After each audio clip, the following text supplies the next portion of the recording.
तो हेलो बच्चों, कैसे हैं आप लोग।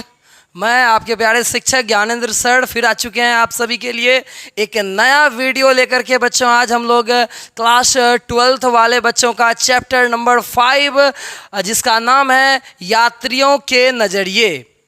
यानी भारत में बहुत सारे विदेश से यात्री सब आए जिन्होंने हमारी भारत की पवित्र भूमि को देखा और यहाँ के बारे में जाना।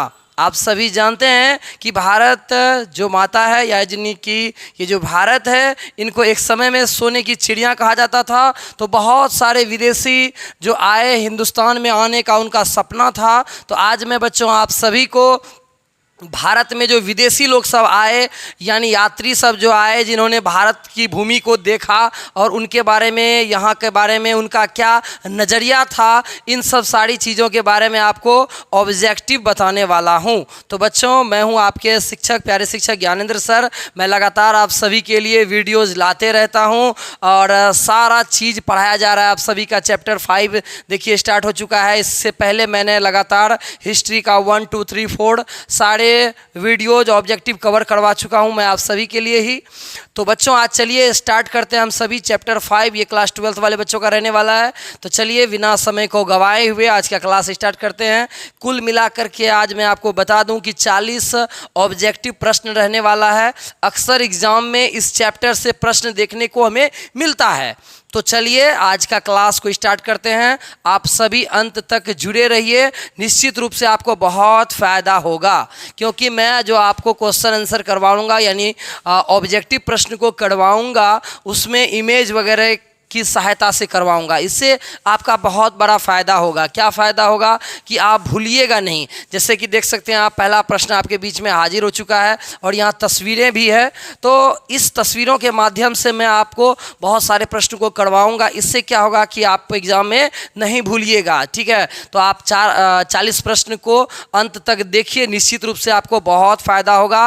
मेरा वादा है, आपके शिक्षक का, ज्ञानेंद्र सर का वादा है कि निश्चित रूप से आप एग्ज़ाम में सफल होंगे। तो इस सफलता के लिए आप क्लास को अवश्य कीजिए, वीडियो को अंत तक देखना है और एकदम गंभीरतापूर्वक वीडियो को देखना है। ठीक है, और एक कॉपी और पेन भी ले लीजिए। जो प्रश्न को आप नहीं जानिएगा उसको नोटिस भी कर लीजिएगा। ठीक है, तो चलिए ये रहा आपके बीच में पहला प्रश्न। पहला ही प्रश्न कह रहा है कि इब्न बतूता किस शासक के शासनकाल में भारत आया था। जैसा कि मैंने आपको बताया है कि यात्रियों के नज़रिए, यात्री होता क्या है भाई, क्योंकि भारत हमारा सोने का चिड़िया था। तो भारत में बहुत सारे विदेशी आए जो कि भारत को उन्होंने देखा और उन्होंने भारत के बारे में अपने किताब में लिखा।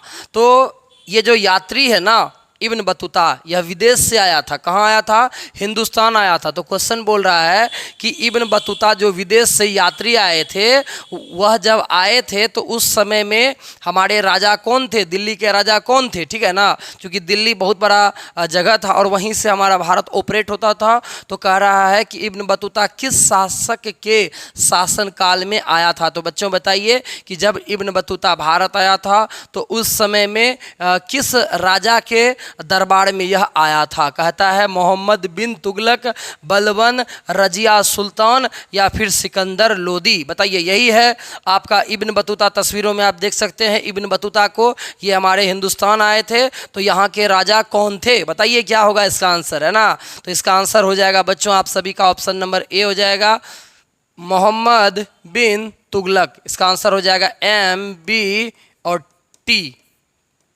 मोहम्मद बिन तुगलक। आप इसको शॉर्ट में याद रख लीजिएगा, MBT, मोहम्मद बिन तुगलक। मोहम्मद बिन तुगलक के समय में कौन आया था बच्चों? तो इब्न बतूता आए थे। याद हो गया ना होगा आपको? याद हुआ कि नहीं याद हुआ कि मोहम्मद बिन तुगलक के समय में इब्न बतूता भारत आए थे। ठीक है, अब देखिए इब्न बतूता से संबंधित मैं आपको थोड़ा सा कुछ डिटेल्स आपको बता दूंगा कि देख सकते हैं इब्न बतूता यहाँ भी है, वही सेम तस्वीर है। ठीक है, इब्न बतूता के बारे में आप जान लीजिए कि इब्न बतूता के द्वारा अरबी भाषा में लिखा गया पुस्तक का नाम है रहला। क्या नाम है बच्चों? रहला। उन्होंने एक पुस्तक लिखा था, उस पुस्तक का नाम था रहला। आप याद रख लीजिएगा, क्वेश्चन पूछें हम पूछें क्वेश्चन, आप बताइए तो इब्न बतूता के द्वारा जो एक अरबी भाषा में किताब लिखा गया था, एक पुस्तक लिखा गया था, बताइए उस पुस्तक का नाम क्या था? तो उस पुस्तक का नाम क्या था बताइए तो क्या हो जाएगा? उस पुस्तक का नाम था रहला। क्या नाम था? रहला। ये भी प्रश्न एग्जाम में पूछ देगा, ठीक है ना। इसका स्क्रीनशॉट ले लीजिए, चलिए यहाँ से ले लीजिए आप स्क्रीनशॉट, ठीक है। तो ये रहला जो पुस्तक है उसके लेखक कौन हो जाएंगे बच्चों? इब्न बतूता, क्योंकि उन्हीं के द्वारा लिखा गया है पुस्तक और उस पुस्तक का नाम है रहला। यदि अगर आप इस पुस्तक को पढ़िएगा तो आपको इब्न बतूता के बारे में जानकारी मिल जाएगी। लेकिन हाँ, ये अरबी भाषा में लिखा था बच्चों। किस भाषा में? अरबी भाषा में। जैसे ये सब हिंदी हो गया, इसी तरीका से एक अरबी भाषा होता है, अरबी भाषा में उन्होंने लिखा था, ठीक है। इब्न बतूता जो है वह 1333 ईस्वी में, याद रख लीजिएगा 1333, ठीक है ना, 1333 ईस्वी में, यानी कि 14वीं शताब्दी में। अब देखिए 1300 ईस्वी में, इस 13 में जो है यहाँ पर अगर इसमें एक जोड़ देंगे, 1 को प्लस कर लेंगे तो कितना हो जाएगा? 13 + 1 कितना हो जाएगा? 14। तो यानी कि 1333 ईस्वी कहिए या 14वीं शताब्दी कहिए, बात बराबर है ना। तो 1333 ईस्वी में भारत आया था, या आप यह भी कह सकते हैं कि 14वीं शताब्दी में भारत आया था। दोनों एक ही चीज़ हुआ, नहीं हुआ? 1333 ईस्वी और 14वीं शताब्दी दोनों बात बराबर है, ठीक है। कहाँ पहुँचा बच्चों? दिल्ली पहुँचा था। ये दिल्ली आए थे, ठीक है ना, दिल्ली आए थे। और ये इतना दिमाग का तेज था ना, इसकी विद्वता यानी इसका इतना दिमाग तेज था इब्न बतूता का, चूँकि बाहर से आया था, अरबी यात्री था, तो इसका दिमाग इतना तेज था, उससे बहुत प्रभावित हो गए दिल्ली के राजा। दिल्ली का सुल्तान कौन था बताइए तो? दिल्ली का सुल्तान उस समय में कौन था? मोहम्मद बिन तुगलक। कौन था बच्चों? मोहम्मद बिन तुगलक। तो MBT नहीं बोले थे अभी हम तुरंत, मोहम्मद बिन तुगलक। मोहम्मद बिन तुगलक बहुत खूब खुश हो गया, बोला वाह क्या दिमाग है इसका, बहुत तेज है। एक काम करते हैं, इसको हम जज बना देते हैं, ठीक है ना। दिल्ली का बना दिया इसको काजी। क्या बना दिया? काजी, है ना। दिल्ली का काजी बना दिया, यानी काजी का मतलब होता है न्यायाधीश। क्या होता है? न्यायाधीश, यानी इसको जज बना दिया, ठीक है ना, जज बना दिया। अब सोचिए इतना दिमाग का तेज था, बाहर से आया था और हमारे दिल्ली में जज बन गया। कौन बनाया जज बताइए तो? मोहम्मद बिन तुगलक। मोहम्मद बिन तुगलक कौन था भाई? दिल्ली का राजा था। किसको बनाया भाई? इब्न बतूता को। क्या बनाया? तो न्यायाधीश बना दिया, काजी बना दिया, ठीक है ना। कब आया भाई मोहम्मद बिन इब्न बतूता? कब आए भारत? तो 1333 में आए। किस शताब्दी में आए? तो 14वीं शताब्दी में आए। कहाँ आए? तो दिल्ली आए। कितना आसान है ना। तो उसने किस पुस्तक को लिखा है? तो भाई उन्होंने रहला पुस्तक को लिखा है, ठीक है। आप इस सारा चीज़ को स्क्रीनशॉट करके रख लीजिए और एक कॉपी में लिख लीजिएगा, एग्जाम में इससे भी प्रश्न पूछ देता है, ठीक है। चलिए अब चलते हैं अगले प्रश्न की ओर। अगला प्रश्न देखिए आपका ये कह रहा है, दूसरा प्रश्न ये रहा। दूसरा प्रश्न आप सभी का कह रहा है कि किताब उल रहला, किताब उल रहला, ठीक है ना, में किसका यात्रा वृत्तांत है? किसके बारे में है किताब उल रहला में? अलबरूनी, अब्दुल रज्जाक, इब्न बतूता और बर्नियर। अभी हम तुरंत बताएं इसका आंसर, बताइए तो क्या हो जाएगा? इसका आंसर हो जाएगा इब्न बतूता। क्या हो जाएगा बच्चों? Ibn Battuta. इब्न बतूता में जो है वह किताब उल रहला किसके बारे में कहा गया है? इब्न बतूता के बारे में किताब उल रहला में है, ठीक है ना। यानी कि किताब उल रहला में किसके बारे में है? तो इब्न बतूता के बारे में है, ठीक है ना। थोड़ा उल्टा पुल्टा समझ रहे होंगे, ठीक है ना। याद रख लीजिएगा इस किताब में जो है वह इब्न बतूता के बारे में सारा का सारा बात बताया गया है, ठीक है। चलिए तो ये था आपका दूसरा प्रश्न।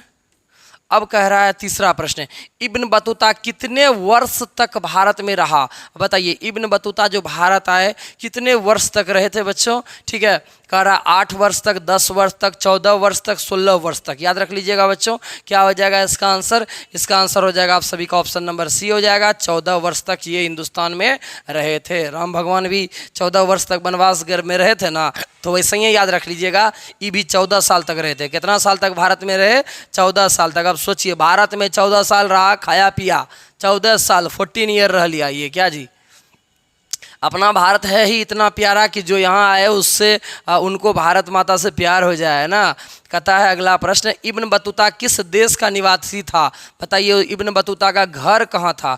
किस देश का निवासी था? चीन, पुर्तगाल, मोरक्को, फ्रांस। उसका घर कहाँ था बच्चों? बताइए तो उसका घर कहाँ था? तो भाई इसका आंसर हो जाएगा आप सभी का ऑप्शन नंबर सी हो जाएगा, मोरक्को। उनका घर कहाँ था? मोरक्को। इब्न बतूता का घर कहाँ था? मोरक्को। कहाँ आया था भाई? दिल्ली आए थे। कहाँ आए थे? दिल्ली आए थे। और राजा कौन थे? MBT, मोहम्मद बिन तुगलक। ठीक है, अगला प्रश्न कह रहा है इब्न बतूता ने अपनी यात्रा का विवरण किस भाषा में लिखा। बच्चों बताइए किस भाषा में उन्होंने लिखा। फारसी, उर्दू, अंग्रेजी, अरबी। क्या यार कितना आसान सा प्रश्न है, अभी मैंने आपको तुरंत आप सभी को बताया। इसका आंसर हो जाएगा अरबी भाषा में। किताब उल रहला को उन्होंने अरबी भाषा में लिखा था, तो तभी वो अरबी भाषा ही चलता था। तो किस भाषा का प्रयोग किए, तो अरबी भाषा का प्रयोग उन्होंने किया। ठीक है, देख रहे हैं ना कितना बढ़िया से आपको याद हो रहा है। अगला प्रश्न कह रहा है इब्न बतूता की भारत यात्रा को जिस शताब्दी से संबोधित किया गया है, संबंधित माना गया, वह क्या थी।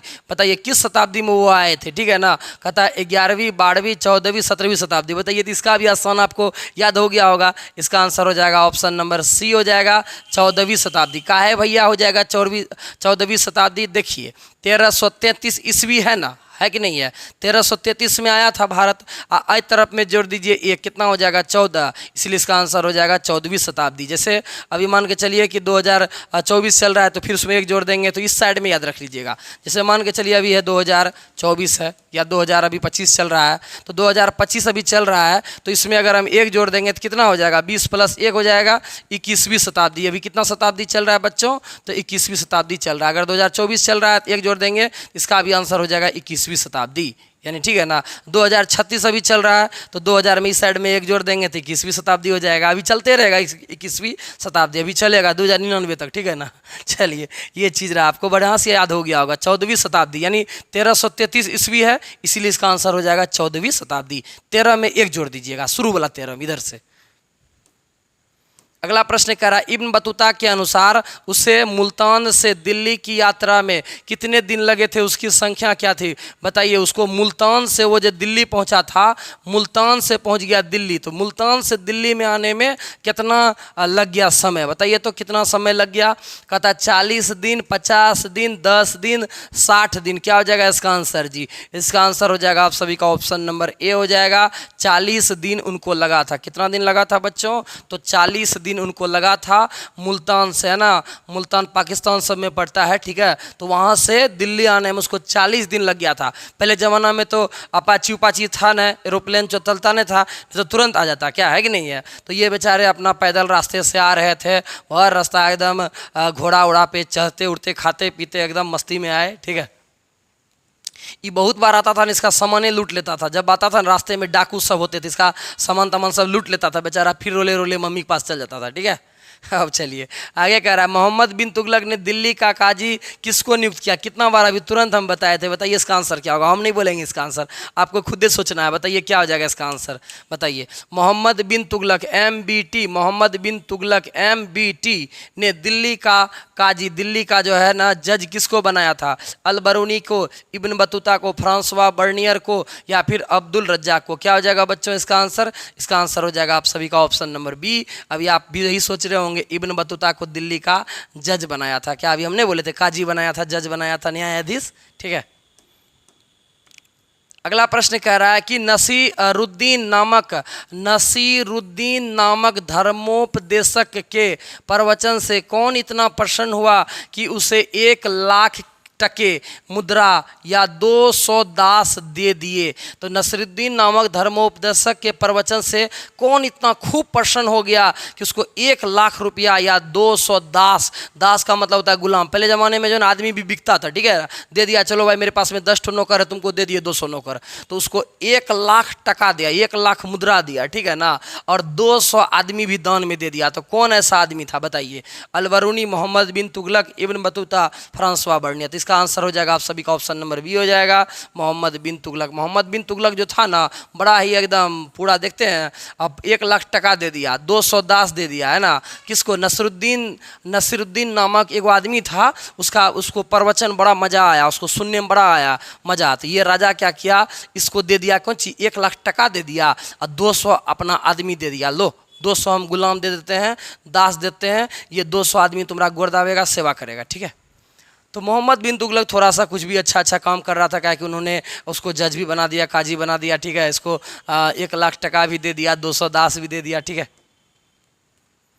अगला प्रश्न कह रहा है दिल्ली से दौलताबाद किस शासक ने राजधानी परिवर्तित किया था? कौन सा ऐसा राजा था जिन्होंने दिल्ली से अपनी राजधानी को दौलताबाद बना लिया? बताइए, राजधानी कहाँ था? दिल्ली, और राजधानी को दिल्ली से चेंज करके कर लिया दौलताबाद। कौन राजा था बताइए? कह रहा है बलबन, मोहम्मद बिन तुगलक, अलाउद्दीन खिलजी या फिर अकबर। कौन ऐसा राजा था जो कि अपना राजधानी को चेंज किया था दिल्ली से दौलताबाद? ठीक है ना, तो इसका आंसर हो जाएगा आप सभी का वही मोहम्मद बिन तुगलक, एमबीटी ने क्या किया था? मोहम्मद बिन तुगलक, एमबीटी ने क्या किया था बच्चों?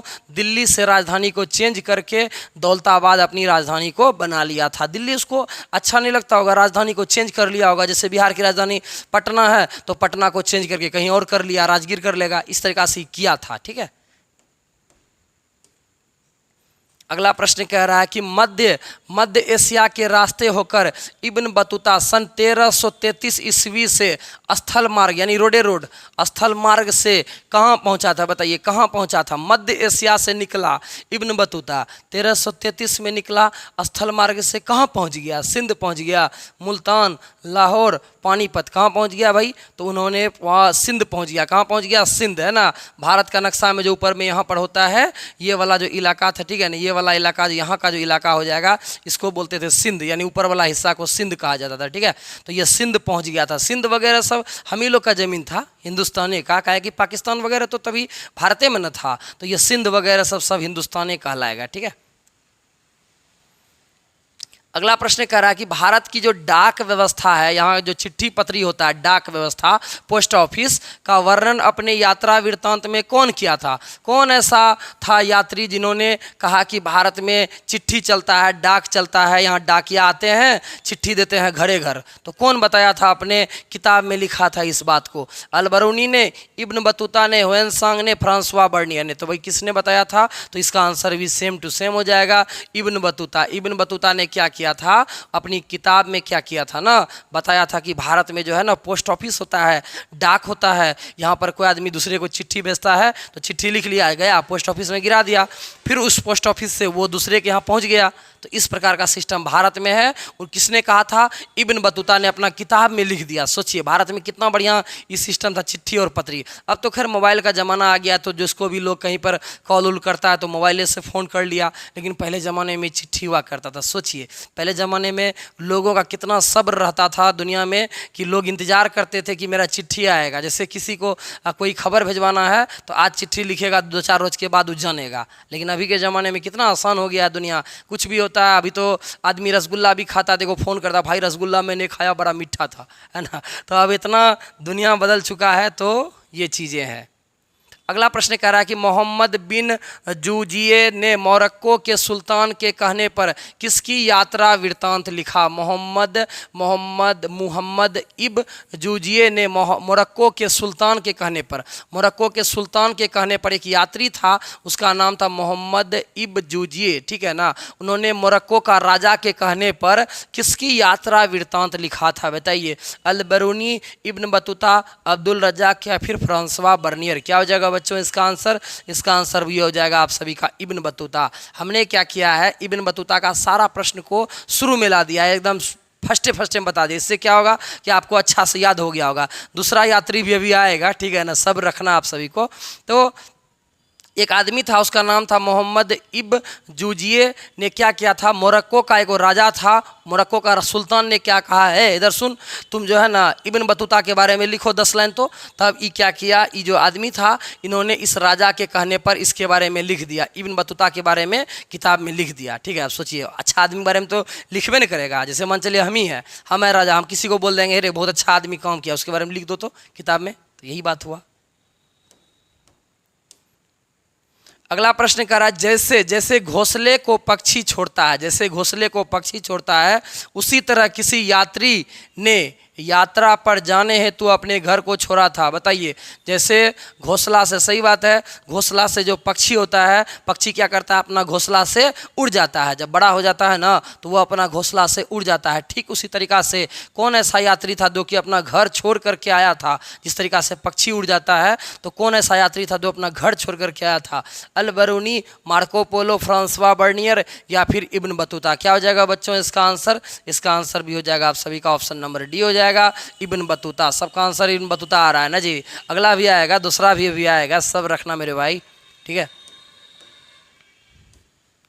अगला प्रश्न कह रहा है कि अपनी आंखों के सामने सती प्रथा का दृश्य देख करके कौन विदेशी यात्री मूर्छित हो गया?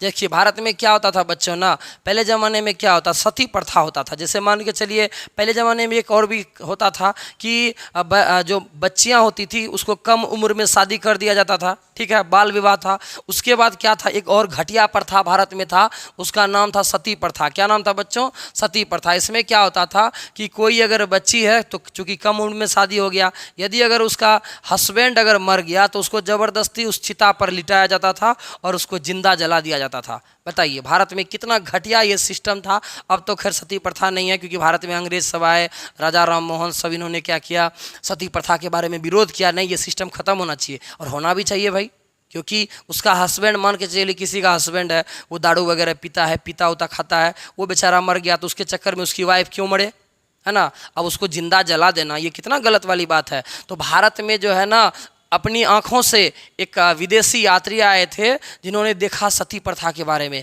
सोचा कितना घटिया है हिंदुस्तान का ये सिस्टम कि भारत में कोई महिला है, उसका पति मर गया, अब वो महिला को जिंदा जलाया जाएगा, ये गलत है भाई। तो वो देखा जैसे ना, वो मूर्छित हो गया, बेहोश हो गया। कौन देखा था इस चीज़ को? बताइए। अल-बरूनी ने, अब्दुल रज्जाक ने, इब्न बतूता ने, फ्रांसवा बर्नियर ने। क्या हो जाएगा भाई इसका आंसर? इसका भी आंसर सेम टू सेम हो जाएगा। इसका आंसर हो जाएगा आप सभी का इब्न बतूता। क्या हो जाएगा बच्चों? Ibn Battuta. इब्न बतूता ने क्या किया था, भारत में सती प्रथा को देखा और सती प्रथा को देख के बेहोश हो गया। हम भी रहते उस जगह बेहोश हो जाते।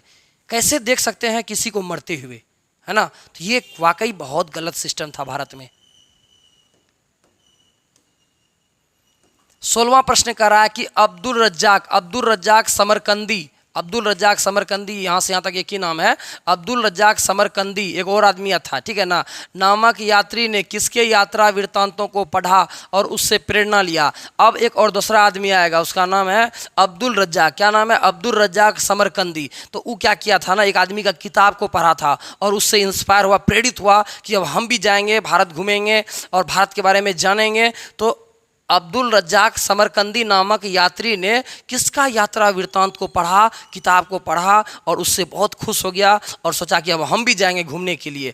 तो अल-बरूनी का देखा, इब्न बतूता का, बर्नियर का, या फिर इनमें से कोई नहीं। क्या हो जाएगा बच्चों इसका आंसर? इसका आंसर भी सेम टू सेम हो जाएगा, इब्न बतूता। इब्न बतूता इतना वायरल हो गया, इतना फेमस हो गया, उसका किताब के बारे में जब लोग पढ़ा, जब उसके बारे में जाना, तो भारत में बहुत सारे और भी यात्री आए, ठीक है। तो अब्दुल रज्जाक समरकंदी ने इब्न बतूता के बारे में पढ़ा, यात्रा वृत्तांत को पढ़ा और वो भी आ गया, है ना। अगला प्रश्न कह रहा है कि अल-बरूनी किसके साथ भारत आया था? चलिए अब आपको अगला प्रश्न, नया प्रश्न मिल गया है। देखिए उतना तो फिर एक टाइप का क्वेश्चन था, अब फिर नया टाइप का क्वेश्चन आ गया। अब कहता है कि एक और यात्री था, उसका नाम था अल-बरूनी। क्या नाम था बच्चों? अल-बरूनी। तो अल-बरूनी किसके साथ भारत आया था? तो अल-बरूनी तो खुद अकेले तो नहीं आया होगा भारत, तो किसी न किसी के साथ आया था, क्योंकि ये जो था ना अकेला नहीं आया था भारत, किसी के साथ आया था। तो बताइए किसके साथ भारत आया था? मोहम्मद बिन कासिम के साथ, मोहम्मद गौरी के साथ, महमूद गजनवी के साथ, या फिर बाबर के साथ में? किसके साथ बच्चों आए थे? तो इसका आंसर आप सभी का बताइए क्या हो जाएगा? इसका आंसर हो जाएगा आप सभी का ऑप्शन नंबर सी हो जाएगा, महमूद गजनवी, ठीक है। इसका आंसर हो जाएगा महमूद गजनवी। देखिए बच्चों, महमूद गजनवी या फिर महमूद गजनी, दोनों एक ही चीज़ है, ठीक है ना। तो भारत में एगो लुटेरा आया था, उसका नाम था गजनी। क्या नाम था? गजनी। बहुत खच्चर था गजनी, इन्होंने भारत को लूट खसोट कर दिया। भारत में एक मंदिर था, सोमनाथ मंदिर, उस सब पे आक्रमण कर दिया। बहुत 20 लाख दिनार संपत्ति हाथ लेकर के गया था। बहुत लुटेरा था, हिंदुस्तान को पूरा लूट खसोट लिया। उसका नाम था गजनी। क्या नाम था? गजनी। ये गुंडा था, है ना, भारत में आया था लूटने के लिए हिंदुस्तान को, गजनी के बारे में, ठीक है। ऐसे गजनी के बारे में हम आपको नेक्स्ट अगले वाला चैप्टर में गजनी के बारे में विशेष बताएंगे आपको, ठीक है। आप फिलहाल में याद रख लीजिए कि गजनी भारत में एक लुटेरा था, उसी के साथ आया था कौन? उसी के साथ आया था कौन? भाई अल-बरूनी। ये जो अलबरूनी था यह गजनी के साथ आया था या महमूद गजनवी के साथ आया था, दोनों एक ही आंसर हो जाएगा। गजनी बोलिएगा या गजनवी बोलिएगा, दोनों एक ही चीज़ है। आपका मन है गजनवी बोल दीजिए, आपका मन है गजनी बोल दीजिए, बट दोनों का एक ही नाम है। तो महमूद गजनवी जो था एक राजा था। इसका आंसर आप ऐसे याद रख लीजिए कि महमूद गजनवी एक राजा था और वह लुटेरा था, भारत में लूटने आया था और वह अपने साथ इसको भी लेकर के आया था। बोला कि तुम भी चल चल, तुम भी चल, हम वहाँ पर लूटेंगे और तुम लिखना कितना टका लूटा, ठीक है ना। एगो रखा था अकाउंटेंट पैसा गिनने के लिए इसको, ठीक है ना। ये हिस्ट्री सब लिखता था, किसी को टपका दिया, ये नोटिस करता था, हाँ महाराज किसको मारे हैं, फलना आदमी को, चलिए ठीक है किताब में लिख लेते हैं। तो ऐसा आदमी था ये इसके साथ आया था भारत, महमूद गजनवी के साथ। अगला प्रश्न, चलिए अब थोड़ा सा एक काम करते हैं कि अलबरूनी के बारे में थोड़ा सा देख लेते हैं बच्चों। देखिए आप इसको चाहें तो स्क्रीनशॉट कर लें, बहुत अच्छा रहेगा आप सभी के लिए। चलिए तो यही है अलबरूनी आपका। तो अलबरूनी जो है महमूद गजनवी के साथ भारत आया था। महमूद गजनवी कहिए भैया, चाहे महमूद गजनी कहिए, ठीक है। तो गजनवी और गजनी एक के है, उसी के साथ भारत आया था। और अलबरूनी जो है ख्वारिज्म के खीव यानी तुर्कमिस्तान का रहने वाला था। इसका घर कहाँ था भैया, तो इसका घर था ख्वारिज्म। कहाँ था, ख्वारिज्म या खीव। और लेकिन अभी जो ये जगह है उसका नाम है तुर्कमेनिस्तान। क्या नाम है, तुर्कमेनिस्तान। तुर्कमेनिस्तान एक जगह है, देश है, तुर्कमेनिस्तान है ना, एक देश है। यही देश से आया था, उस देश का नाम क्या है, तुर्कमेनिस्तान, ठीक है। तो अलबरूनी का घर कहाँ था बच्चों, तुर्कमेनिस्तान घर था और वहीं से भारत आया था, ठीक है। वही आया था भारत, ये अकेला नहीं आया था, एगो लुटेरा को साथ में लेकर के आया था। बहुत खच्चर था, इसका नाम था महमूद गजनवी। हिंदुस्तान से बहुत पैसा लेकर के भागा था, ठीक है।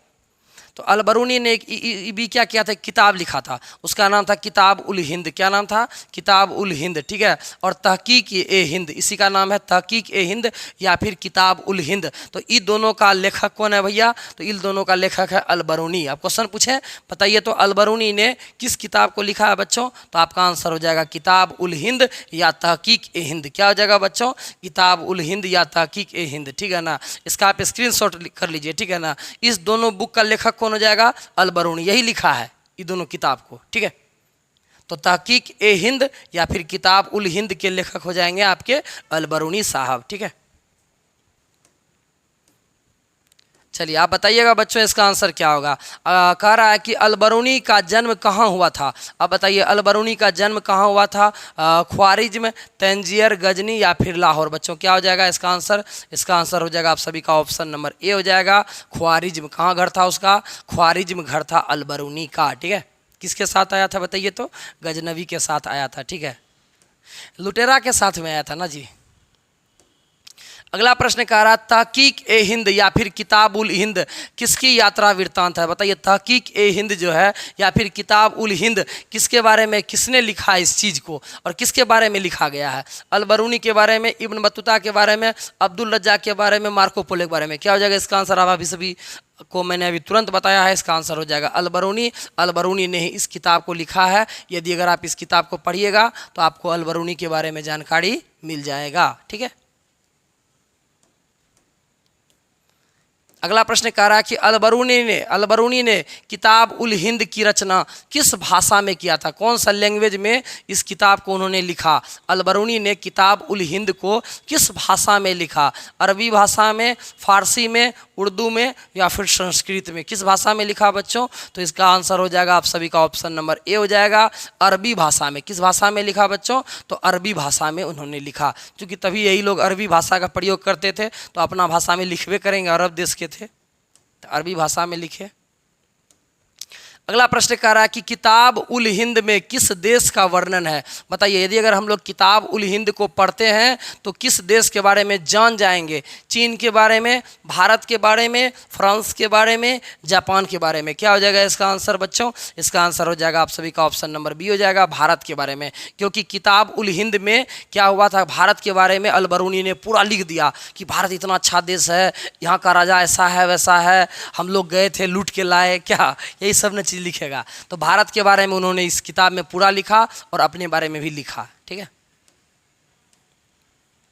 अगला प्रश्न कह रहा है कि अलबरूनी भारत में जिस शताब्दी में आया था वह क्या थी? बताइए, अलबरूनी भारत में जिस शताब्दी में आया था वह क्या थी? 11वीं शताब्दी, 10वीं शताब्दी, 14वीं शताब्दी, 17वीं शताब्दी? क्या हो जाएगा बच्चों इसका आंसर? इसका आंसर हो जाएगा आप सभी का ऑप्शन नंबर ए हो जाएगा, 11वीं शताब्दी। देखिए 1000 ईस्वी के आसपास जो है ना, 1000 ईस्वी के आसपास महमूद गजनवी भारत में आया था। 1001 ईस्वी कोई बुक में रहेगा तो 1001 ईस्वी के आसपास आया था, क्योंकि 1025 में उन्होंने सोमनाथ मंदिर पर आक्रमण किया था। तो 1000 ईस्वी के आसपास ये आए थे। तो 1000 है, हम आपको पहले बोले कि इस साइड में एक जोड़ दीजिएगा। 1000 है तो 10 लिखल है तो एक जोड़ेंगे, कितना हो जाएगा? 11वीं शताब्दी। क्या हो जाएगा? 11वीं शताब्दी। इसका आंसर 11वीं शताब्दी हो जाएगा। शताब्दी निकालना तो बहुत आसान चीज है ना। अगला प्रश्न कह रहा है कि भारतीय अध्ययन संबंधी बाधाओं का वर्णन किस विदेशी यात्री ने किया? कौन सा ऐसा विदेशी यात्री था जिन्होंने कहा कि भारतीय अध्ययन संबंधी बाधाओं की, हिंदुस्तान में जो है अध्ययन करने में थोड़ा बाधा है, पढ़ने लिखने में थोड़ा सा बाधा है, रुकावट है? किसने कहा था? अलबरूनी ने, इब्न बतूता ने, फ्रांसवा बर्नियर ने, या फिर टेवर्नियर ने? किसने कहा था बच्चों? तो इसका आंसर हो जाएगा आप सभी का वही ऑप्शन नंबर ए हो जाएगा, अलबरूनी। अलबरूनी ने कहा कि भारत में थोड़ा सा अध्ययन में थोड़ा सा सुविधा में थोड़ा सा दिक्कत है, ठीक है, बाधा है।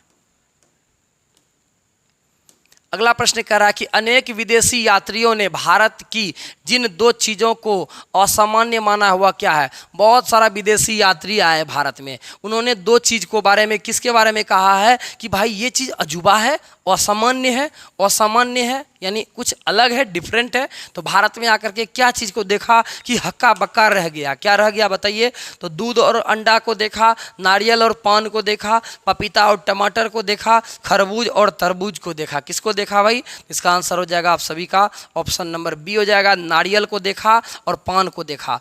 जब ये लोग नारियल को देखा ना, देखिए नारियल कोई देखबे नहीं किया था, तो जब इन्होंने क्या किया, नारियल को देखा ना, तो नारियल को देख करके ये सब सोचा कि भाई ये नारियल है। इन्होंने नारियल को कहा ये तो इंसान का टकला है। इन्होंने नारियल को इंसान का टकला सिर से तुलना किया, बोला नारियल में जो दो आँख है वो इंसान का आँख है। नारियल में जो दो चिन्ह होता है ना, उन्होंने कहा कि ये नारियल क्या है? इंसान का खोपड़ी है, और ये दोनों आँख है, और ये मुंह बना दिया, ठीक है। और नारियल में जो केस वगैरह सब होता है ऐसे ऐसे करके, बोला ये मनुष्य का बाल है। तो ये आया और ये सोच रहा था कि भाई नारियल के अंदर में पानी कैसे चला गया? तो आप सोचिए, ये लोग का नारियल के बारे में न जानकारी था, भारत में आया नारियल देख करके हक्का बक्का रह गया। अब पान के बारे में जाना तो जो एक आदमी पान खा रहा होगा, देख लिया होगा पान खाया होगा, उसको लगा होगा भाई उल्टी कर रहा है या फिर मुंह से खून निकल रहा है, ठीक है ना। तो ये लोग पान देखबे नहीं किया होगा, तो हमारे हिंदुस्तान में आके उन्होंने नारियल और पान को पहली बार देखा। बताइए, पान खा रहा होगा, उसको लगता होगा, कोई आदमी को देखा होगा पान खाते हुए, उसको लगा होगा कि लगता है इसके मुँह से खून निकल रहा है, ठीक है। ये बेचारा हक्का बक्का रह गया, डर गया होगा, है ना। तो ये चीज़ है, इन्होंने ये सब चीज़ के बारे में अजूबा कहा, ठीक है। अब विदेशी यात्री है भाई, उसके बारे में क्या कहना जाए, ठीक है ना। तो भारत में ऐसा अंग्रेज़ों के समय में भी बहुत बार हुआ है। एक बार एक अंग्रेज़ भारत आए थे, तो अंग्रेज़ जब भारत आए तो उसका थोड़ा सा कॉमेडी है, ठीक है ना। तो जब एक बार अंग्रेज़ भारत आए तो यहाँ से क्या किए, वो जिलेबी देखे तो जिलेबी लेकर के चले गए। तो जिलेबी वहाँ लेकर के गए और वहाँ पर कहा, अपने आदमी को कहा, भाई देख मैं जिलेबी लाया हूँ, बता इसके अंदर में भाई रस कैसे चला गया। अब बेचारा अंग्रेज कन्फ्यूजन में है कि रस कैसे इसके अंदर चला गया। तब दूसरा अंग्रेज कहता है कि भाई तू अंग्रेज, तू जिलेबी भारत से लेते आया, आज से मैं 10 साल पहले भारत गया था और मैं वहाँ से समोसा लेते आया, और हमको आज तक नहीं मालूम है कि समोसा के अंदर में आलू कैसे चला गया, ठीक है ना। तो इस प्रकार से वो लोग बेचारे कन्फ्यूजन में रहते हैं। चलिए, एक थोड़ा सा कॉमेडी था, उम्मीद है आपको पसंद भी आया होगा, ठीक है। अब आगे चलिए, अगला प्रश्न कह रहा है कि भारत की जिन 3 बाधाओं की ग्रंथों के अरबी भाषा में हुए अनुवादों से अलबरूनी परिचित था, वह क्या थी? ठीक है, थोड़ा सा घुमावदार प्रश्न है लेकिन हम आपको समझा देंगे, ठीक है। कहता भारत की जिन 3 भाषाओं का ग्रंथों की अरबी भाषा में हुए अनुवादों से अलबरूनी परिचित था। तो भारत का 3 ऐसा लैंग्वेज था जो कि अलबरूनी उस लैंग्वेज को थोड़ा मोड़ा जानता था। कौन सा ऐसा लैंग्वेज था? संस्कृत पाली प्राकृत, हिंदी संस्कृत तमिल, हिंदी उर्दू संस्कृत, या फिर संस्कृत तेलुगु मलयालम। क्या हो जाएगा बच्चों इसका आंसर? इसका आंसर होना चाहिए ऑप्शन नंबर ए, ठीक है। संस्कृत को वो जानता था थोड़ा मोड़ा, पाली भाषा को जानता था और प्राकृत भाषा को जानता था। ये 3 लैंग्वेज जो था ना, वो जो था भारत में जो अलबरूनी आए थे, ये 3 लैंग्वेज को थोड़ा मोड़ा जानता था, समझता था। ठीक है, अब चलिए एक देखिए यहाँ पर आ रहा है, एक चिंगचोंग का फोटो आ गया है। ठीक है, दाढ़ी वाला चिंगचोंग आ गया है। अब कह रहा है कि गुप्त काल में कौन चीनी यात्री भारत आया था, बताइए कौन सा ऐसा चीनी यात्री था, चीन का यात्री था जो कि गुप्त काल में आया था। गुप्त काल में कौन सा चीनी यात्री आया था भारत? कहता है इत्सिंग, फाहियान, वेनसांग या फिर इनमें से कोई नहीं। बताइए कौन आए थे भारत में गुप्त काल में? तो भाई इसका आंसर हो जाएगा फाहियान। तो फाहियान जो था वह चीन का यात्री था या चीन से आया था। और आपको देखने से भी लग रहा होगा फाहियान चीन का यात्री है, चीनी यात्री है फाहियान। तो भाई ये जो फाहियान चीनी यात्री थे वह आए थे कब? गुप्त काल में आए। तो भारत में गुप्त राजा थे, ठीक है ना, चंद्रगुप्त प्रथम वगैरह सब हुआ करते थे और समुद्रगुप्त सब राजा थे भारत में। तो भारत में उस राजा के समय में एक आदमी आया था, उसका नाम था फाहियान। ठीक है, आप याद रख लीजिएगा, फाहियान आए थे गुप्त काल में। ठीक है, अब चलिए हम आपको फाहियान से रिलेटेड थोड़ा मोड़ा 2-4 लाइन बताते हैं। आप इसका स्क्रीनशॉट ले लीजिए क्योंकि आपको इससे भी एग्जाम में प्रश्न पूछने को मिलेगा। ये सब आपको वीवीआई टॉपिक है, आप इसका स्क्रीनशॉट अवश्य ले लीजिएगा। एग्जाम में हो सकता है वो ना पूछ के ये पूछ दे। ठीक है, आप इसको कॉपी में लिख लिया कीजिए। कह रहा है कि आप सुनिएगा, फाहियान एक चीनी यात्री था। जैसा कि मैंने आपको अभी तुरंत बताया कि फाहियान एक चीनी यात्री था, चीन से आया था फाहियान। कभी कभी एग्जाम में आपको ये भी रहेगा लिखा हुआ, ये भी रहेगा, दोनों स्पेलिंग सही है। फाहियान ऐसे भी लिख सकते हैं आप, फाहियान ऐसे भी लिख सकते हैं, दोनों सही है। ठीक है, अब सुनिए, फाहियान एक चीनी यात्री था, इसका घर वही चीन था, देखने में भी लग रहा है चिंगचोंग चीन है, चीन का है। यह गुप्त नरेश चंद्रगुप्त द्वितीय के दरबार में आया था। एक राजा था, उस राजा का नाम था चंद्रगुप्त द्वितीय। क्या नाम था बच्चों? चंद्रगुप्त द्वितीय। तो राजा चंद्रगुप्त द्वितीय के समय में ये भारत आया था। अब क्वेश्चन आपसे पूछ रहे हैं, आप बताइएगा, आपको आंसर देना है। ठीक है, आप बताइएगा कि जो फाहियान है, फाहियान जब भारत आया था तो उस समय में यहाँ के राजा कौन थे? तो आपका आंसर हो जाएगा चंद्रगुप्त द्वितीय। ये किस वंश का था भाई? तो गुप्त वंश का था, इसलिए मैंने इसका आंसर आपको पहले मैंने बताया कि गुप्त वंश में आया था। तो राजा का नाम क्या था? चंद्रगुप्त द्वितीय। इसी के दरबार में आया था। बोला होगा कि भाई मैं चीन से आया हूँ। ठीक है, ये 14 वर्ष तक भारत रहा था, 14 ईयर रहा था। आप सोचिए, ये 14 वर्ष तक हिंदुस्तान में रहे, है ना। इसका नाम क्या है बच्चों? फाहियान। इन्होंने मध्य प्रदेश की जनता को सुखी कहा और समृद्ध कहा। ये पूरा भारत में घूमे फिरे और इन्होंने मध्य प्रदेश जब गए ना, कहा कि मध्य प्रदेश के लोग ज़्यादा सुखी हैं, संपन्न हैं, वहाँ सब कुछ है, खुशहाली है ना। तो मध्य प्रदेश के बारे में थोड़ा सा तारीफ भी किया था। 14 वर्ष तक हिंदुस्तान में रहा था। चंद्रगुप्त द्वितीय के समय में भारत आया था। चीन घर था। फाहियान का घर बच्चों कहाँ था? तो इसका घर कहाँ था? चीन था। कहाँ था? चीन था। ठीक है, राजा का नाम अवश्य याद रख लीजिएगा, चंद्रगुप्त द्वितीय, ये पूछ देता है। ठीक है, अब चलिए अगला प्रश्न कह रहा है कि निम्नलिखित विद्वानों में से कौन सर्वप्रथम भारत आया था? बताइए इनमें से कौन सा विद्वान था जो कि सर्वप्रथम भारत आया था? विद्वान था, थोड़ा बुद्धि का दिमाग का तेज था। तो बताइए कौन आए थे? बुद्धिमान थे, विद्वान भी थे। Hiuen Tsang, Ibn Battuta, Marco Polo या फिर फाहियान? तो इसका आंसर क्या हो जाएगा बच्चों? इसका आंसर हो जाएगा फाहियान आप सभी का। तो फाहियान जो था वह विद्वान था, वह जो फाहियान था वह विद्वान था और भारत में सर्वप्रथम आया था। ठीक है, चीन से आया था। अगला प्रश्न देखिए, अब आ गया हम सभी का अगला प्रश्न वास्को डी गामा से संबंधित। ठीक है, अगला प्रश्न कह रहा है कि वास्को डी गामा, आप अक्सर आपने इस चीज़ के बारे में 9th वगैरह सब में पढ़ा होगा, वास्को डी गामा, है ना। हम लोग जब पढ़ते थे क्लास में बोल देते थे वास्को डिब्बा वाला, ठीक है ना, बड़ा मजाक उड़ाते थे इसका नाम है वास्को डी गामा। तो वास्को डी गामा भारत आए थे और भारत की इन्होंने खोज की थी। आप सभी को मालूम है कि भारत की खोज वास्को डी गामा ने की थी। तो क्वेश्चन है कि बताइए आखिर ये भी तो भारत आया था ना, तो वास्को डी गामा भारत कब आया था? तो ऑप्शन ए है 20 मई 1498, 18 मार्च 1492, 25 अप्रैल 1496, 20 अगस्त 1495। बताइए भारत की खोज कब हुई थी? वास्को डी गामा ने किया था। तो क्या हो जाएगा भाई इसका आंसर? इसका आंसर हो जाएगा आप सभी का option number A 20 May 1498।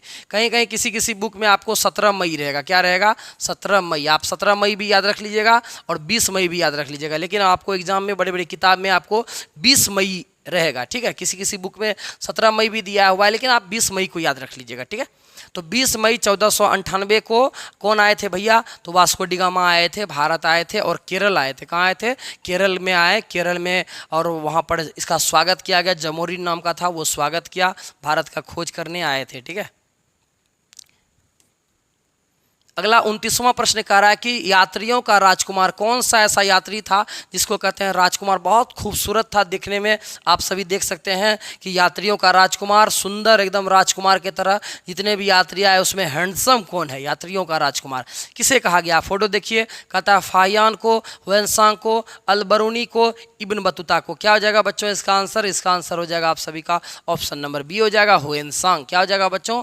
Hiuen Tsang. Hiuen Tsang को कहा गया बच्चों यात्रियों का राजकुमार यानी प्रिंस कहा गया। वाकई देखने में सुंदर भी है, यात्रियों का राजकुमार हुएनसांग। याद कीजिए, बोलिए फटाफट तो, यात्रियों का राजकुमार हुएनसांग, यात्रियों का राजकुमार हुएनसांग, यात्रियों का राजकुमार हुएनसांग। ठीक है, हुएनसांग याद हो गया होगा आप सभी को। ठीक है,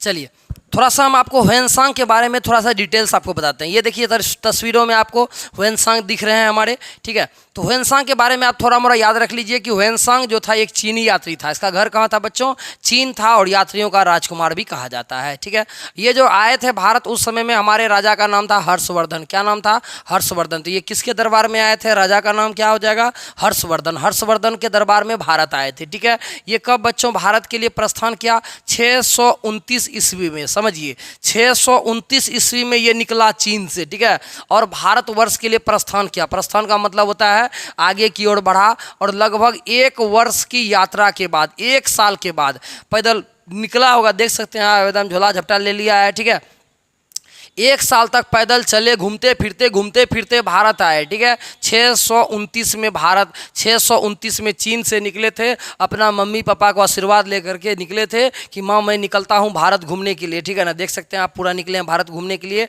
कब निकले थे घर से? 629 में निकले थे। कब निकले थे? 629 ईस्वी में भारत के लिए निकले थे, और 1 साल के बाद भारत पहुँच गए। ठीक है बच्चों, और ये क्या किए ना, हुएनसांग लगभग 15 वर्ष तक भारत में रुके। कब रहे? कितने वर्ष तक? तो 15 वर्ष तक भारत में रहे, और 645 ईस्वी में चीन लौट गए। 15 साल तक रहे, और यहाँ पर एकदम पढ़ाई लिखाई कंप्लीट कर लिए और चीन चले गए। तो इन्होंने क्या किया, बिहार का जो हमारा जो पूर्वज है, जो कि हमारा कहा जाए धरोहर है, नालंदा विश्वविद्यालय, नालंदा विश्वविद्यालय में इन्होंने अध्ययन किया। आप सोचिए, नालंदा विश्वविद्यालय में चीन से लोग आते थे पढ़ने के लिए। तो हमारा इतिहास, हमारा बिहार कितना प्राचीन है कि बिहार में चीन से लोग आते थे पढ़ने के लिए। 15 साल तक हिंदुस्तान में रहे, और अपना नालंदा विश्वविद्यालय में इन्होंने स्टडी किया। 15 साल तक स्टडी किया, उसके बाद ये चले गए। ठीक है, इसका यात्रा वृत्तांत जो है, इन्होंने जो इस किताब को लिखा उस बुक का नाम है सीयूकी। क्या नाम है बच्चों? सीयूकी। इन्होंने जो किताब को लिखा है उस बुक का नाम है सीयूकी। आप याद रख लीजिएगा, किताब का नाम रख लीजिए सीयूकी। किस जगह पढ़ा? नालंदा विश्वविद्यालय में पढ़ा। कितना साल तक भारत में रहे? 15 साल तक रहे। कब निकले थे घर से? 629 में निकले, 1 साल बाद पहुँचे। कहाँ घर था? चीन घर था। कौन राजा के समय में आए? हर्षवर्धन। क्या नाम था? हर्षवर्धन राजा के समय में आए थे। ठीक है, आप इस सब चीज़ को भी याद रख लीजिएगा एग्जाम में।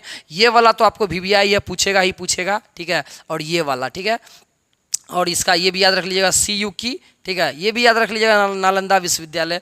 अब बोलिएगा सर सब भी यादें रख लेंगे। ठीक है, हाँ भाई यादें रख लेना। ठीक है, अब चलिए अगला प्रश्न कह रहा है, 30वां प्रश्न आपका कह रहा है कि हुएनसांग किस देश का यात्री था। देखिए आ गया ना प्रश्न, हुएनसांग किस देश का यात्री था? यूनान का था, इटली का था, चीन का था, ईरान था। क्या हो जाएगा बच्चों इसका आंसर? आप बताइए तो। इसका आंसर हो जाएगा ऑप्शन नंबर सी हो जाएगा, चीन। कहाँ घर था इसका? हुएनसांग का घर था चीन। ठीक है,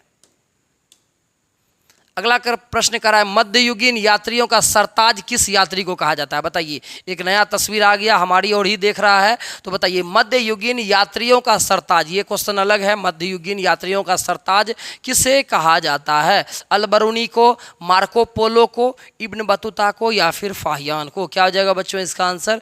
इसका आंसर हो जाएगा आप सभी का ऑप्शन नंबर बी हो जाएगा, मार्को पोलो। इसमें से सब के बारे में हम आपको पढ़ाइए दिए हैं, मार्को पोलो के बारे में नहीं पढ़ाए थे, तो आप ऐसे भी टिक लगाइए लिए होंगे कि इसका आंसर मार्को पोलो होगा। ठीक है, देख सकते हैं आप, यही है मार्को पोलो। तो मार्को पोलो को कहा जाता है कि मध्ययुगीन यात्रियों का सरताज, यात्रियों का सरताज। ठीक है ना, यात्रियों का सरताज। आप सरताज देखिएगा एग्जाम में, टिक कर दीजिएगा तुरंत मार्को पोलो। ठीक है,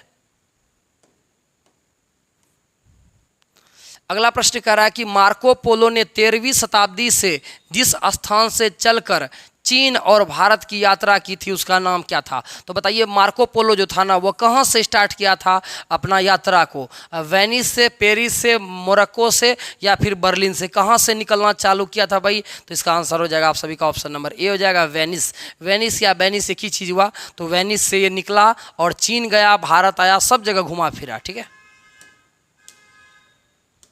अगला प्रश्न कह रहा है कि मौर्य काल का प्रसिद्ध यूनानी यात्री कौन था? बताइए कौन ऐसा यात्री था जो कि मौर्य काल में फेमस था और यात्री था? बताइए Robert Sewell, Megasthenes, अल्बरूनी, Francois Bernier. बताइए इसका आंसर क्या हो जाएगा? इसका आंसर हो जाएगा आप सभी का ऑप्शन नंबर बी हो जाएगा मेगास्थनीज। ये देख सकते हैं आप तस्वीरों में, मेगास्थनीज हो जाएगा। मेगास्थनीज मौर्य काल में भारत आए थे। चंद्रगुप्त मौर्य के बारे में आप जानते होंगे, चंद्रगुप्त मौर्य काल में थे चंद्रगुप्त मौर्य, उसका बेटा बिंदुसार, उसका बेटा अशोक, तो इसी सब के समय में आए थे। उसका नाम था कौन सी? मेगास्थनीज। यही है मेगास्थनीज। ठीक है, अगला प्रश्न करा कि मेगास्थनीज कौन था? बताइए मेगास्थनीज जो आए थे भारत वो कौन थे? कहता है यात्री थे, व्यापारी थे, राजदूत थे या फिर गुलाम थे? बताइए कौन थे बच्चों? तो इसका आंसर हो जाएगा आप सभी का ऑप्शन नंबर सी हो जाएगा, राजदूत थे। क्या थे? राजदूत थे। राजदूत एक गाड़ी भी आता था पहले, ठीक है ना? तो राजदूत क्या हो जाएगा? क्योंकि इसको कोई भेजा था, अपने मन से नहीं आया था, इसको भेजा था सेल्यूकस निकेटर ने भेजा था। किसने भेजा था? सेल्यूकस निकेटर ने भेजा था, इसलिए इसका आंसर हो जाएगा राजदूत। ठीक है, चलिए ये आपको रहा, आप इसके बारे में थोड़ा सा पढ़ लीजिए। कहता है मेगास्थनीज के बारे में आप थोड़ा मोड़ा पढ़िए। देखिए मेगास्थनीज सेल्यूकस निकेटर का राजदूत था। यही सेल्यूकस निकेटर है जो कि हमारे जो राजा सब थे, पोरस वगैरह, ये सबको हराने के लिए आए थे। ठीक है, तो सेल्यूकस निकेटर जो थे वही भेजे थे किसको? मेगास्थनीज को। ये जो मेगास्थनीज है ये अपने मन से नहीं आया था, सेल्यूकस निकेटर ने इसको भेजा था। ठीक है, और ये जब भारत आए थे उस समय में चंद्रगुप्त मौर्य के दरबार में आए थे। किसके दरबार में आए थे? चंद्रगुप्त मौर्य के दरबार में आए थे। आप सभी को मालूम है कि चंद्रगुप्त मौर्य ने सेल्यूकस निकेटर की पुत्री से शादी भी किया था। ठीक है ना, और समझिए इसका ससुराल से आया था। क्या? चंद्रगुप्त मौर्य का ससुराल से आया था ये। अब बताइए, है ना? क्योंकि चंद्रगुप्त मौर्य ने क्या किया था? सेल्यूकस निकेटर की बेटी से शादी कर लिया था। गया था युद्ध के मैदान में लड़ाई वगैरह करने के लिए, वहाँ उसकी बेटी को देखा, शादी करके चला आया। भैया लड़ाई झगड़ा कोई बातें नहीं है, ससुर जी एकदम प्रणाम कर लिया। ठीक है, तो चंद्रगुप्त मौर्य का ससुर भी था सेल्यूकस निकेटर, और सेल्यूकस निकेटर ने ही मेगास्थनीज को भेजा था हिंदुस्तान। ठीक है, अब कह रहा है कि मेगास्थनीज के द्वारा लिखी गई पुस्तक का नाम है इंडिका। इन्होंने एक पुस्तक भी लिखा है और इस किताब का नाम है इंडिका। क्या नाम है बच्चों? इंडिका। इंडिका जो है मेगास्थनीज के द्वारा लिखा गया पुस्तक है। ठीक है, यह लगभग 302 ईसा पूर्व और 288 ईसा पूर्व के बीच भारत का दौरा किया था। 302 ईसा पूर्व, यहाँ समझिएगा ईस्वी नहीं है, ये ईसा पूर्व है। ठीक है ना, तो 302 ईसा पूर्व और 288 ईसा पूर्व के बीच में भारत आए थे। ईसा मसीह के जन्म से 302 साल पहले आए थे। ये बहुत पुराना कहानी है। ठीक है ना, और आपका जो अशोक वगैरह सब है वो सब ईसा पूर्व में है, वो ईसा मसीह के जन्म से पहले का कहानी है। ठीक है ना, आप ये सब चीज़ को याद रखिएगा। अगला प्रश्न कह रहा है कि कैप्टन हॉकिंस जो है किस मुगल शासक के दरबार में आया था? ये अंग्रेजवा को देख लीजिए आप, इसका नाम है हॉकिंस। हॉकिंस का कुकर भी आता है। तो कैप्टन हॉकिंस ये जो अंग्रेज है, अंग्रेजवा कब आया था भारत? आप दिमाग लगाइए। अकबर के दरबार में आया था, जहांगीर के दरबार में, औरंगजेब के दरबार में, शाहजहां के दरबार में। बताइए किसके दरबार में आए थे? इसका आंसर हो जाएगा आप सभी का ऑप्शन नंबर बी हो जाएगा, जहांगीर। हिंदुस्तान के दिल्ली के राजा थे जहांगीर, और जहांगीर के दरबार में ये अंग्रेज आया था। इसका नाम था कैप्टन हॉकिंस। क्या नाम था बच्चों? Captain Hawkins. ये अंग्रेज था, और सोचिए यही अंग्रेज है, बाद में यही अंग्रेज हिंदुस्तान को गुलाम बना लिया। ठीक है, इसका नाम था कैप्टन हॉकिंस, यानी यह पहला अंग्रेज था जो कि हिंदुस्तान आया था। 36वां प्रश्न कह रहा है कि लाहौर में एक 12 वर्षीय बालिका को जबरदस्ती सती बनाया जा रहा था। मैंने आपको सती प्रथा के बारे में अभी तुरंत बताया है कि भारत में सती प्रथा होता था और यहाँ की स्त्रियों को पति के मरने के बाद जला दिया जाता था। तो एक लाहौर में एक 12 वर्षीय बालिका को जबरदस्ती सती बनाए जाने की मार्मिक घटना को आंखों देखा हाल किस विदेशी यात्री ने बताया? कौन सा ऐसा विदेशी यात्री था जिन्होंने क्या किया? 12 वर्षीय बालिका को देखा सती होते हुए और उसके बारे में बताया।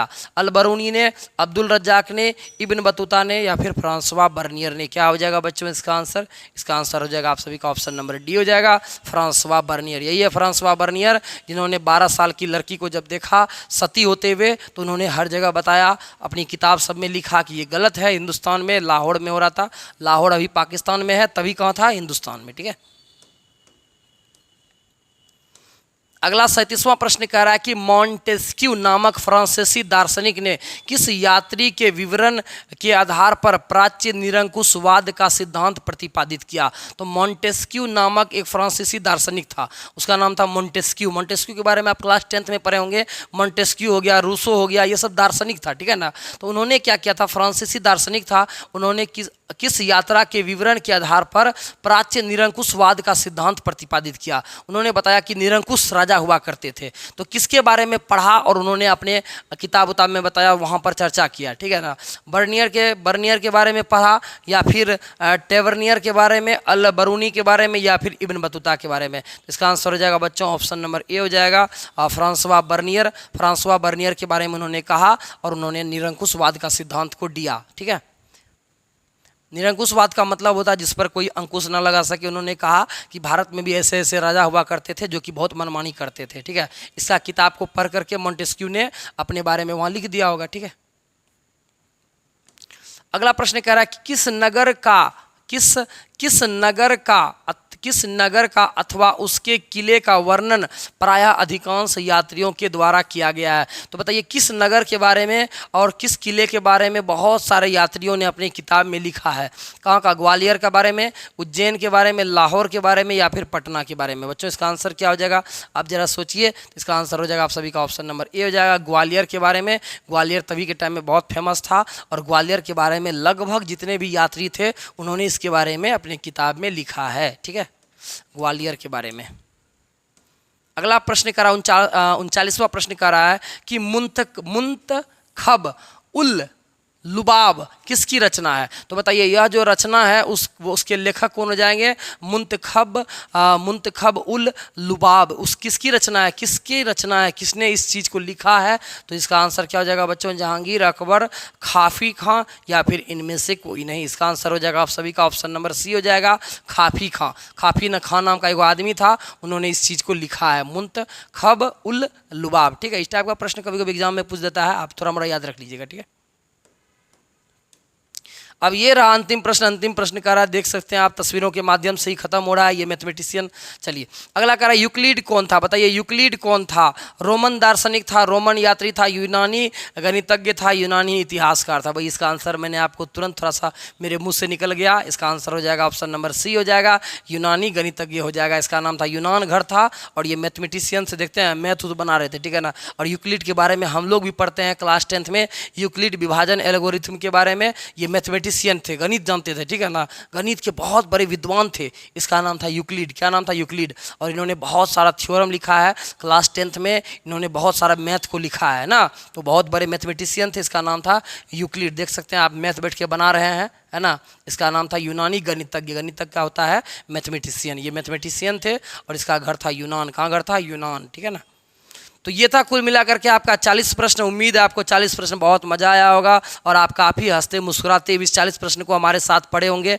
तो बच्चों आपको कैसा लगा ये वीडियो, आप अब सभी कमेंट बॉक्स में अवश्य लिखिएगा। और हाँ, जो भी नए बच्चे अभी तुरंत वीडियो छोड़ करके जा रहे हैं, भाई आप ही का चैनल है, सब्सक्राइब कर दीजिए, लाइक कर दीजिए, शेयर कर दीजिए। और आपके प्यारे शिक्षक जो ज्ञानेंद्र सर आप सभी को इतने अच्छे से क्लास कराते हैं, तो बच्चों इस क्लास के लिए एक प्यारा सा खूबसूरत सा कमेंट कर दीजिएगा, एकदम मजेदार कमेंट, ताकि कमेंट पढ़ करके मेरा दिल बाग बाग हो उठे, खूब मज़ा आ जाए आपका कमेंट पढ़ने में। और मुझे सबसे ज़्यादा अगर कुछ मज़ा आता है तो वो है आपका कमेंट पढ़ने में। तो आप सभी एक प्यारा सा खूबसूरत सा कमेंट इस वीडियो के लिए अवश्य कर दीजिएगा बच्चों, ठीक है बच्चों। हम लोग मिलते हैं फिर से एक नए वीडियो में एक नए टॉपिक के साथ, तब तक के लिए लेते हैं आपसे विदा। Thank you so much.